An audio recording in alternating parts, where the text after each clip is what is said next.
Hi, I'm Anthony Aletta with Sonny's the Car Wash Factory. Today we're going to discuss accident prevention, customer liability, insurance policy coverage, and customer satisfaction. We're going to solicit the help of Mike Ben-Mache, a leading insurance professional within the car wash industry. Mike will profile elements of establishing a great risk, safety, and insurance program that will ensure your ability to protect your business that you've worked so hard to create. Let's get started by meeting Mike Ben-Mache. My name is Mike Ben-Mache. I'm with Maying Insurance. I've been working with car washes for the past 14 years. I've worked in the company arena as well as the independent agency arena. In the last 14 of those years, I've specialized in car wash insurance and enjoy the industry very much. I think the biggest challenge is that most car washes have a huge nut to crack to get started, or when they're buying car washes. And usually the last thing they think about, because I get last minute calls all the time, desperate, looking for car wash insurance, is they don't think about it. They don't, it doesn't fit in the equation from the beginning. Also the safety issues, a lot of new folks into the business don't realize the exposures that exist. Now that we know a little bit more about Mike and his credentials, let's take a look at a list of areas that you should consider when developing your plan. These areas are claims, loss, insurance, and risk management.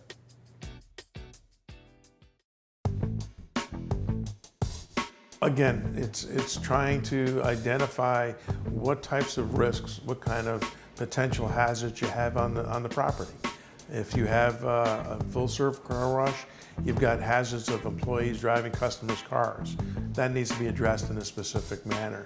If you have in-bay automatics, you have people maybe doing vacuums after the in-bay automatic, or you have people that are throwing garbage out.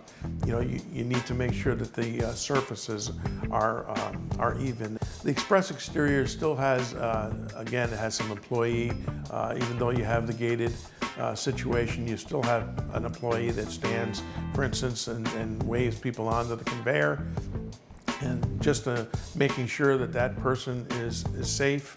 And also, one of the things you have to consider is that person can try to do things that they're not trained to do.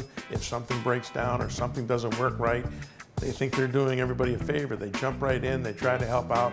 Next thing you know, they've got a hand caught in a conveyor or worse.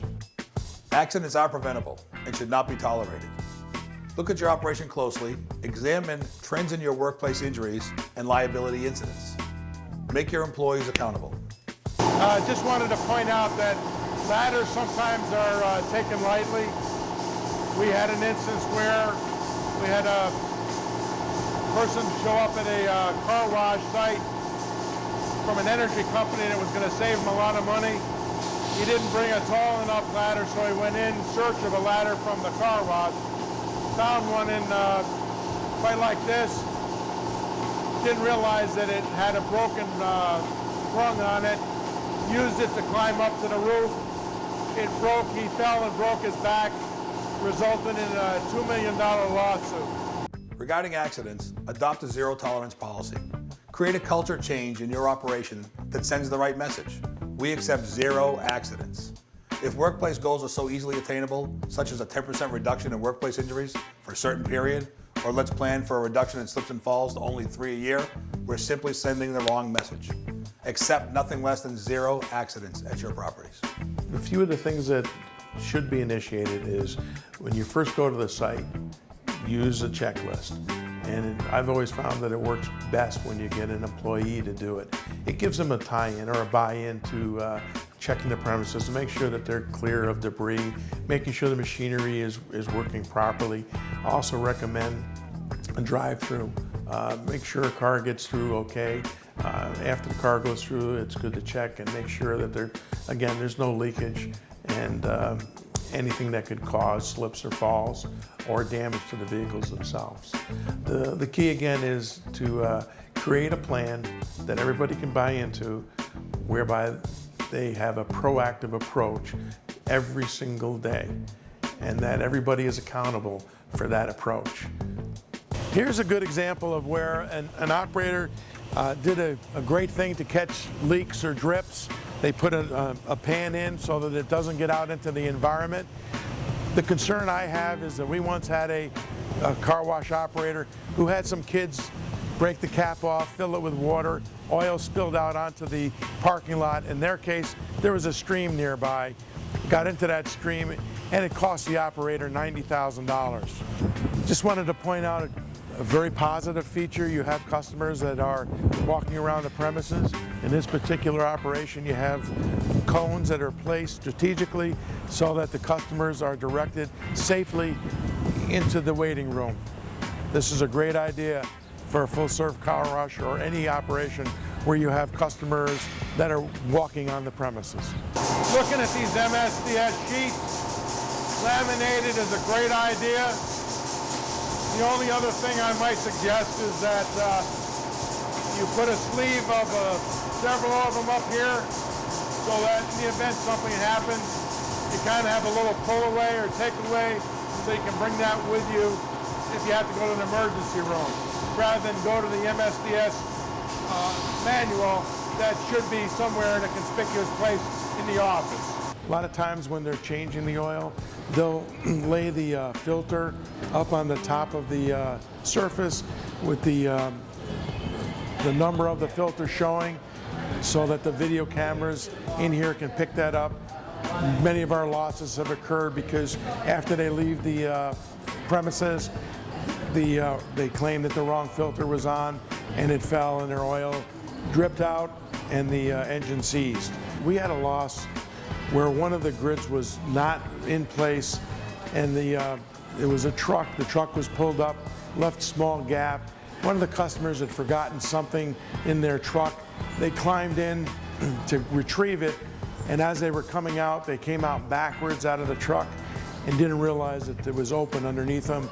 They fell and sustained some serious injuries, probably about $40,000, $50,000 worth of injuries, medical only.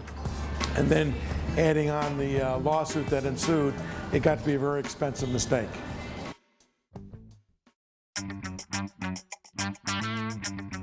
The second area we need to address is loss. You need to identify your exposure to loss and determine what you can afford to lose.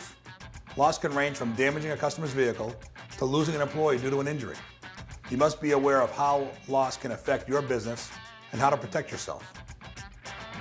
Just examples of some claims is probably the best educator. One instance is that we found that there were some drive-offs on uncontrolled vehicles coming out of the tunnel as a result of somebody put the mat on the gas pedal. So what we recommend is that after you do the mats at the beginning of the tunnel, that you put it on the passenger side until you're ready to relinquish possession of that vehicle. Thereby, you've eliminated that potential of the mat being on the gas pedal. Another example would be sunroofs. We've had an instance where a sunroof burst and all the glass burst into the hair and eyes of the occupants of the car. A very simple solution to that is when you have vehicles that come through the wash, is to ask them to please close the sunroof protector visor so that if that does happen, it's not going to burst into the car. And those are kind of the simplest things. Is that, and the obvious things, if there's molding, on the side of the car that's bent, don't allow the car to come in. If you keep proper maintenance on the conveyor so that the tires don't have a tendency to hop it and run into the car before them or in damaged machinery.